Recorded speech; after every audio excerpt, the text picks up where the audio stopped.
Well, before to introduce Alejandro, there is a colleague, so it's a great pleasure to introduce a colleague that on top is talking about things very close to our interest and to Jair. I have to thank about Jair about having some time ago, I think almost like 5 years ago, 6 years ago, coming to with this idea of his, and I have to say that when Jair comes with some new idea, he comes with this enthusiasm.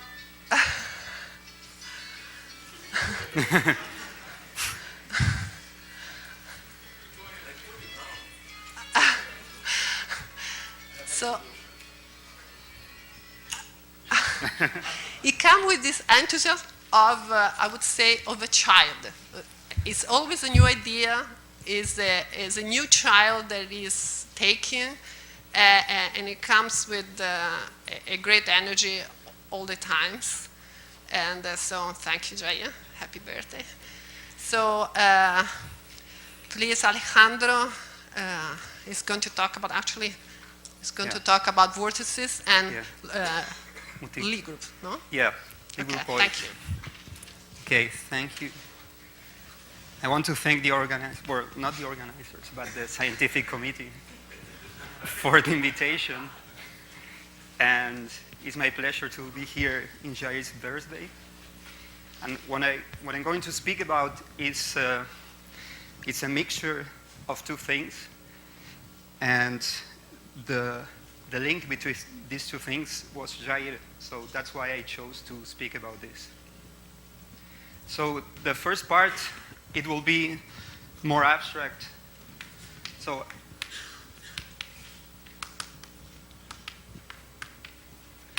I will speak a bit about Lie theory for Lie algebras and Lie groupoids. Then I will be a bit more technical about a formula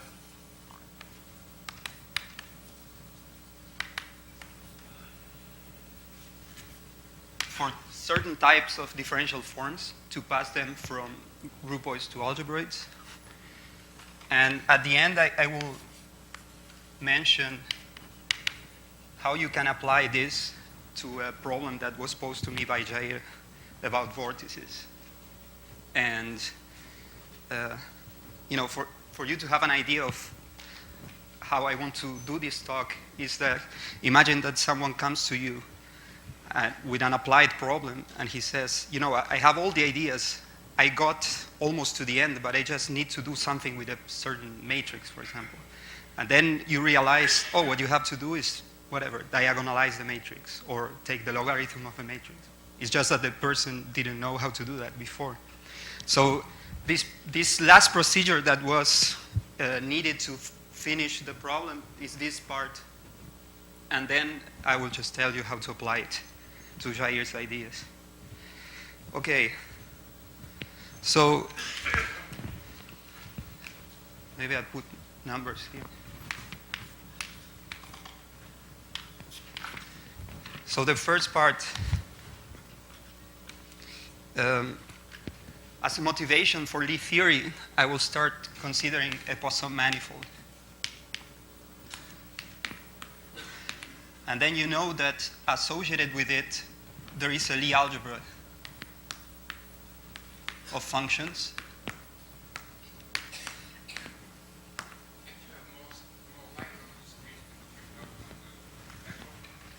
Yeah, I guess.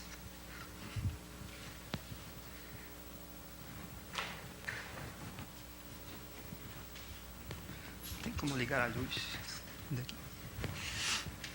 Okay, so there is this Poisson manifold, and functions on the manifold form a Lie algebra. And actually also, one forms on the manifold are a Lie algebra as well. And this Lie algebra is represented by infinitesimal symmetries of the manifold, because you can take a function and you can take its Hamiltonian vector field. So this belongs to the vector fields on the manifold. And so a question arises, so these are infinitesimal symmetries. How to globalize these symmetries? Or what is the global object that will realize this Lie algebra?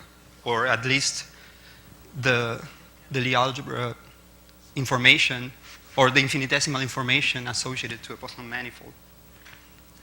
So,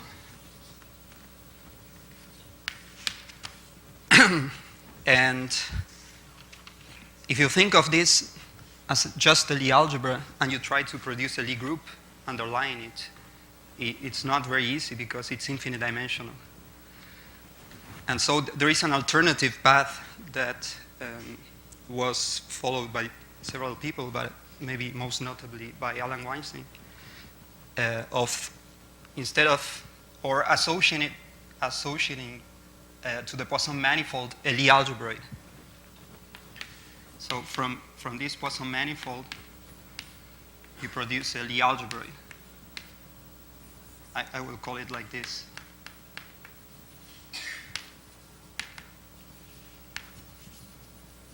This is a Lie algebroid. And once you think of this as a Lie algebroid, then you have a more clear picture of what to do to associate to, how to associate to this a global object. So I will give a very brief definition of what a Lie algebroid is. So a Lie algebroid, although it was mentioned many times, just to fix notation, I will call it like this. So it's a vector bundle, a bundle map, and a bracket on sections.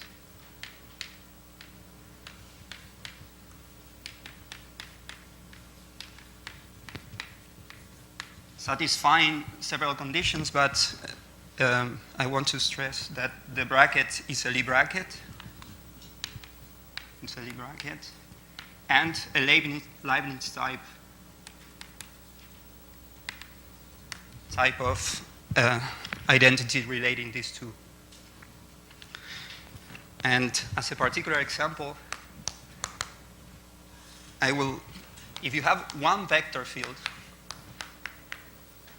it defines a Lie algebroid.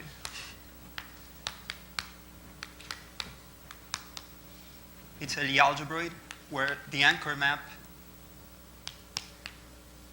is just multiplying by C the vector field that you have.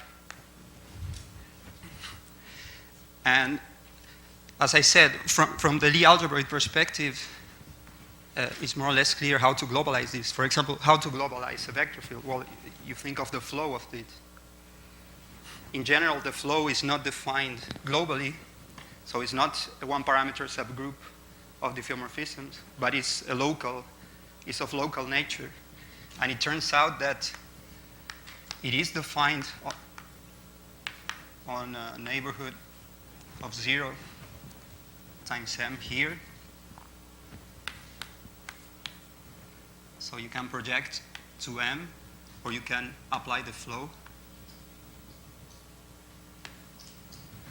And this is a Lie groupoid description of the flow of a vector field. And the flow, of course, satisfies this equation.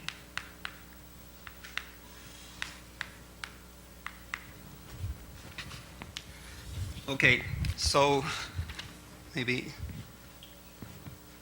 this was to motivate a bit the appearance of groupoids as global objects of algebroids.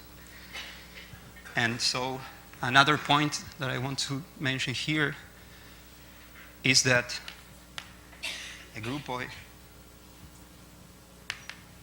associated to an algebroid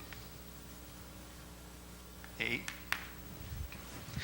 So another thing that was probably motivated by Alan Weinstein is that every algebroid has a groupoid associated to it. It's not always a Lie groupoid, but it's always a topological groupoid. And the construction of it is similar to the construction of the fundamental groupoid, where you take paths and homotopies between paths as equivalence relation. So if you consider paths, which is in the category of Lie algebroids, it's just maps from the algebroid associated to an interval to this. So it's basically paths in A satisfying a differential equation similar to this. So this covers some path on the base manifold, and you want that the velocity is controlled by the anchor of the fiber path. So this is what defines one of these algebraic paths. And from this perspective, it's also very clear what an homotopy between paths is. It's so homotopy between such paths, it's an algebraic homomorphism associated to a square. And the type of equation involved in so that a certain map from the square defines an homotopy is this kind.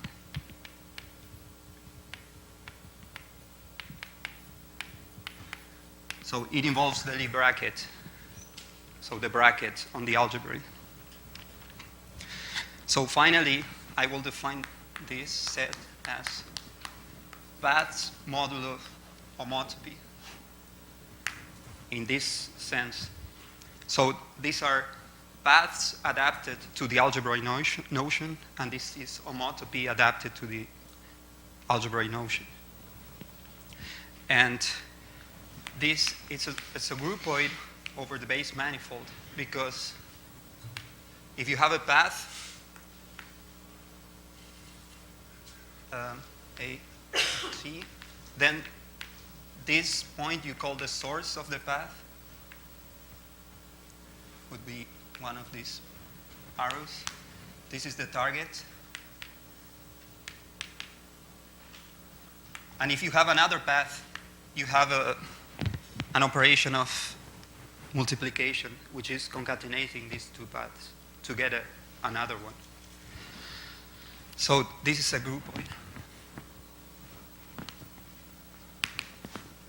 Topological groupoid. And sometimes the algebroid has a nice property that this groupoid is actually a Lie groupoid. So it has a compatible smooth structure. And in this case, we say that the algebra is integrable. So A is integrable if this groupoid is a Lie groupoid. I won't give the axioms of a Lie groupoid, but it's what can happen. Sometimes it happens that it's not smooth. It's a singular. Okay, so this is multiplication.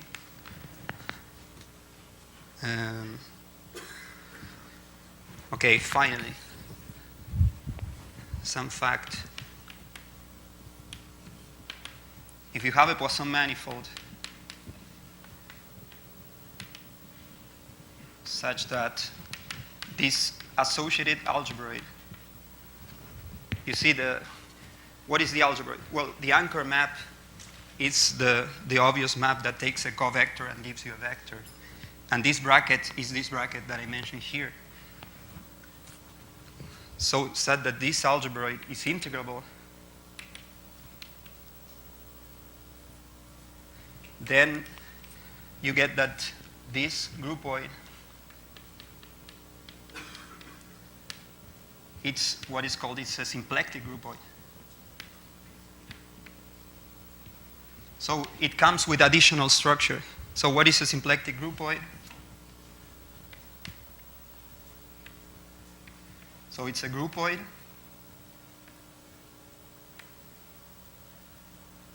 together with a symplectic form.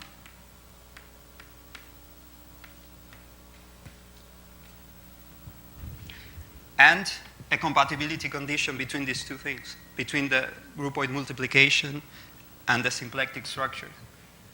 It's this equation.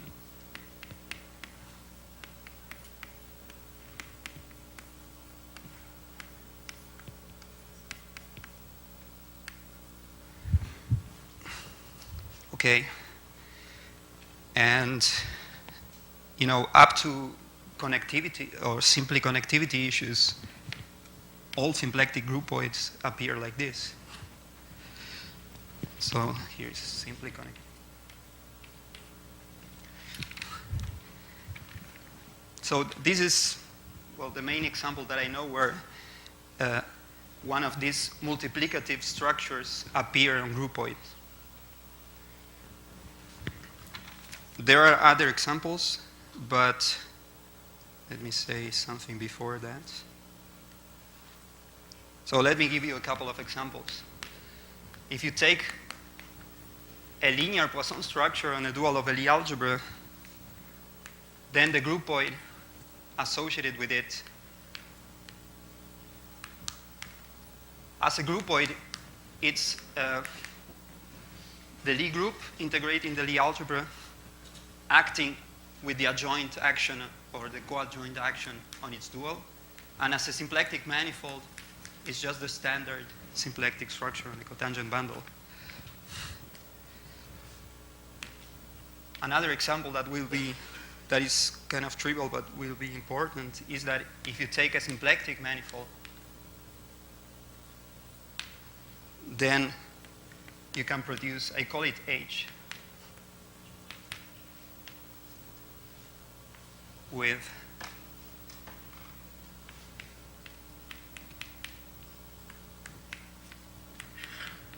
these two forms, where P1 and P2 are the projections. This turns out to be a symplectic groupoid. This is a symplectic groupoid. Sometimes it does not satisfy this connectivity assumption if this is not simply connected, but it is covered by the fundamental groupoid of M, which is also a symplectic groupoid.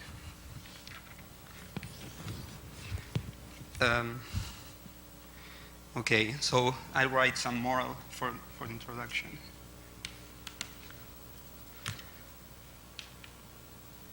Study multiplicative structures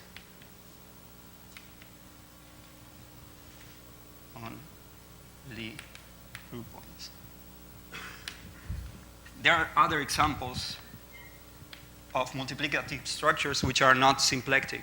For example, Poisson structures, Poisson Lie groups, which infinitesimally correspond to Lie bialgebras.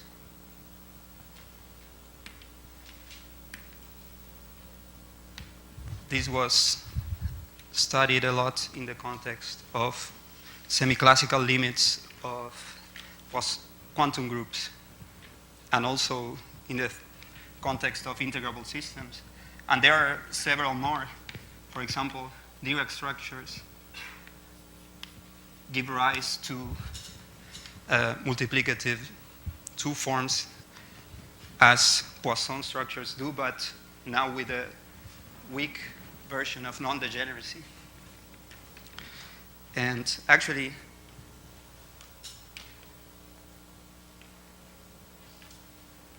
Alan's question today was, okay, there is this multi-symplectic geometry. What about multi-Poisson geometry? And there is one exercise that you can do, which is, okay, take a multi-symplectic groupoid and see what the infinitesimal version of that is. Because for symplectic, you recover Poisson. So this is a candidate for definition. And we actually did this exercise with Enrique Bursi. And it's a paper from last year. So this one. Anyway, so let me move on a bit. So two. So here I was pretending to tell you a bit more about some theorems that we got about regarding multiplicative differential forms in general, but because of lack of time, I'll go to the main thing, which is this logarithm formula. So the first thing is I want to produce a notion of an exponential from the algebraic to the groupoid. And I'll do it like this. I take a vector field such that if you have an integral curve,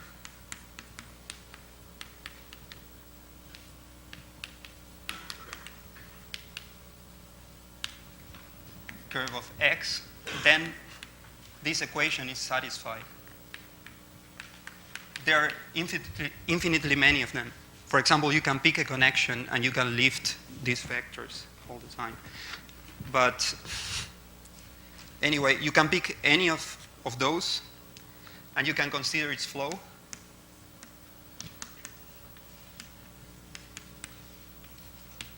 Flow defined for all s in this interval, where I pick some epsilon that I fix by now. You can see this open subset is a neighborhood of the zero section because it could be that the flow is not defined up to time epsilon, as I mentioned in the beginning. But if the initial condition is small enough, then this is small enough, and then you can guarantee that the solution goes up to epsilon. Anyway, so with these ingredients, you can cook up an exponential. So because what you can do is you take a point and you produce, using the flow, you produce a path. By construction, this path will be an algebraic path. That's why I chose the vector field to be like this. And then, given that you have a path, you can take its class. Remember that this was paths modulo homotopy, so you can take its class. And this defines a map like this that I will call epsilon, that plays the role of an exponential map. If the algebra is an actual Lie algebra, there is a natural choice for this vector field, and you recover like this the usual exponential for Lie groups and Lie algebras. Anyway, so now the proposition.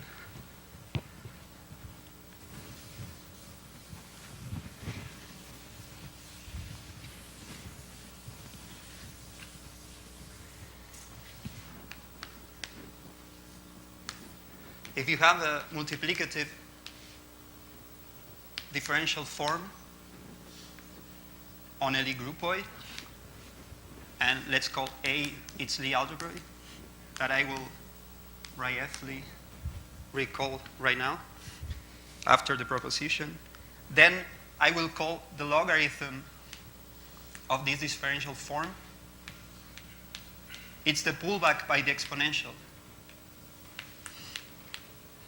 And what the proposition says, it's a formula for this. I find it a very nice formula. Yeah, sorry for putting this before the rest, but it's my physics background. It's the correct way to do it. Is it? Yeah. Okay, great. Yeah. So this is the formula. It's a very nice formula because it tells you, well, I have to tell you what the objects are. So what are the objects? So this L, it's a K form on the algebraic that it's obtained from the one on the groupoid just by linearizing, which is this tangent lift operation, and restricting to A. So I will say a couple of words about this. So for any manifold, there is an operation that takes K forms to K forms on the tangent bundle. For example, if you have a coordinate function and you tangent lift it, it gives you the fiber-wise linear coordinate. and it commutes with the RAM differential. Well, this is for any form, and so on. This is called the tangent lift.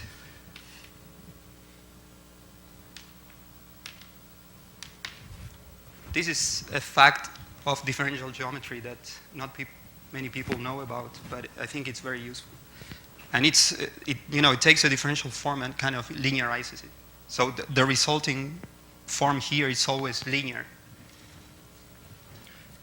And the other thing is that the algebraic, at least as a bundle, is defined like this and lives inside the tangent bundle of the groupoid. And you can think of this, roughly speaking, as infinitesimal arrows. So if you have arrows on the groupoid that start always at the same point and they get smaller and smaller, in the limit you will get an infinitesimal arrow. And that's your element of the algebra. The anchor map is where this arrow is pointing, and the bracket is, as usual, defined by extending a section to a right invariant vector field, or to a right invariant vector. So with these ingredients, you have this. So there is a natural map. You can take any differential form on this groupoid, multiplicative or not, and you can produce a differential form of the same degree on the algebra. So this formula relates the form on the groupoid that is nonlinear to its linearization, L of omega. And it's actually a deformation formula. This is a remark that I want to make. So, deformation. So when epsilon goes to 0, the limit exists when epsilon is 0, and you get exactly L omega.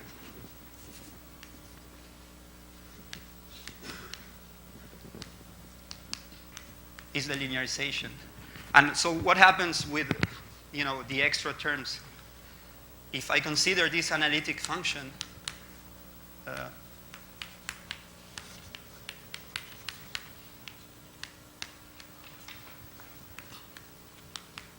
this is an analytic function, let's say, defined on abstract algebras, where this x belongs. Then what happens is that is this function evaluated on this operator, the lead derivative with respect to x multiplied by epsilon, acting on omega, on the lead linearization. So it starts with this, then you get a correction, the lead derivative, maybe I call it lead derivative, this. And you get terms of order epsilon squared. So it's a proper deformation. It's actually an analytic deformation of the linearization. And so another remark is that for omega symplectic, we use this formula with Benoit Derain, so me and Benoit.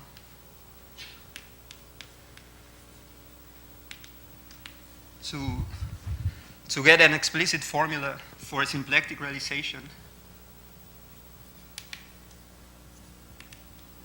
of any Poisson manifold, and also we got a relation between the terms that appear here and Kontsevich graphs. So graphs that appear in Kontsevich star product, but only for 3 levels. So it's what you expect is the semi-classical limits of the star product.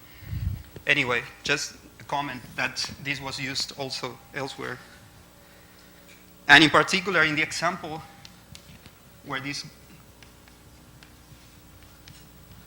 we take this pair symplectic groupoid, the logarithm. So, and then the vector field, the condition that we needed to define an exponential is just that it's a vector field on Tm, which is the algebraic of this, that it's second order.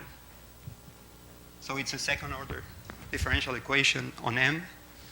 Any of those would provide you with this formula.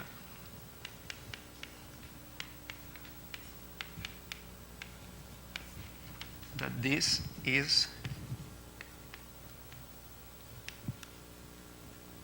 well, plus the rest that I will write as another differential form.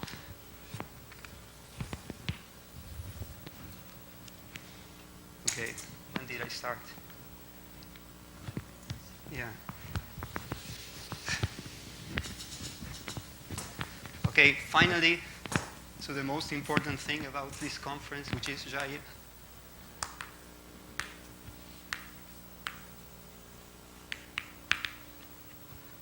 So Jair came to me with this problem. So consider a Riemann surface, sigma, and think of the motion of vortices, point vortices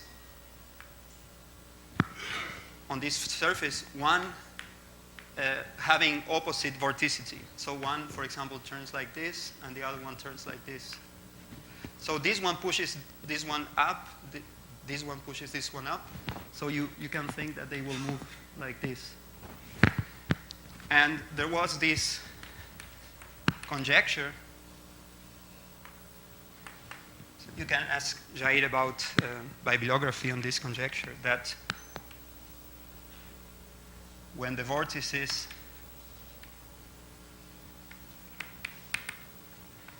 are very close, they move along geodesic.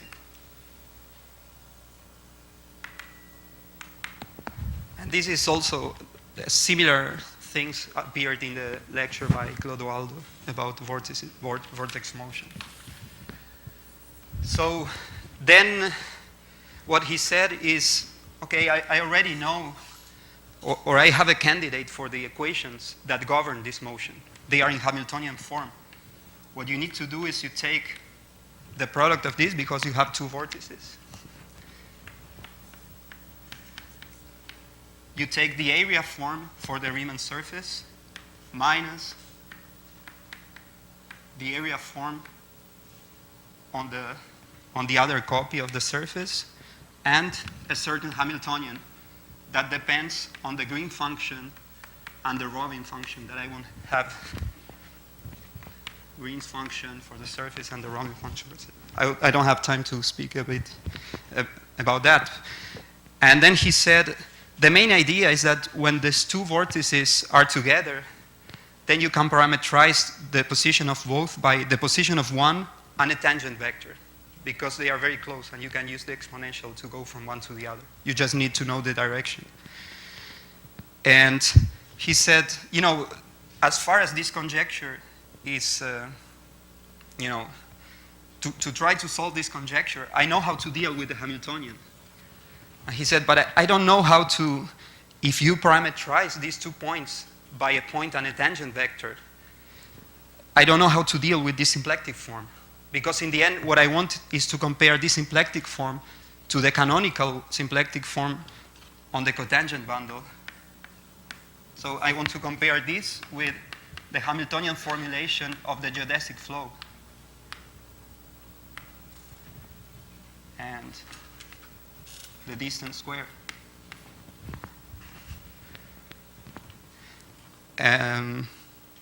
So yeah, so basically the problem, he said, is I don't know how to deal with this symplectic form when I pass from the product to the tangent or the cotangent bundle. And then basically I recognized that what he was trying to do was exactly take the logarithm of this. If you see, this minus comes because of the opposite vorticity. And in practice, it tells you that when you take the limit of the 2 points being close together, the main contributions cancel and you get the linear part only as a first order contribution. So, yeah. without details, because I ran out of time, what happens is that if you take the logarithm of this form that happens to be multiplicative on this pair groupoid, and you use this formula, you see that you get the main contribution plus a perturbation. And just by standard, the main contribution, it's diffeomorphic to the canonical symplectic structure. The Hamiltonian also goes to a composition of d squared. And because this is a perturbation, just standard perturbation theory tells you that they do follow a geodesic, at least for a finite time. So, okay, that's all I wanted to say.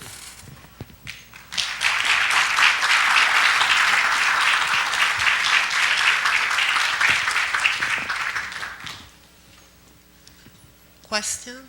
Quick question?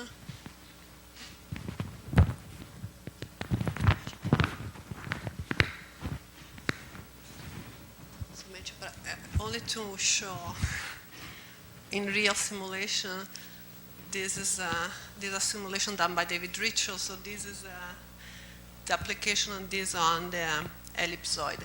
Actually, this was suggested by Daryl to look at this. This is a dipole on an ellipsoid.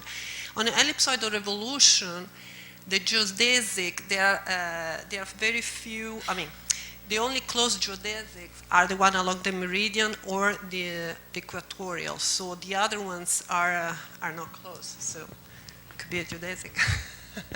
They're just going around, they keep going around. Question?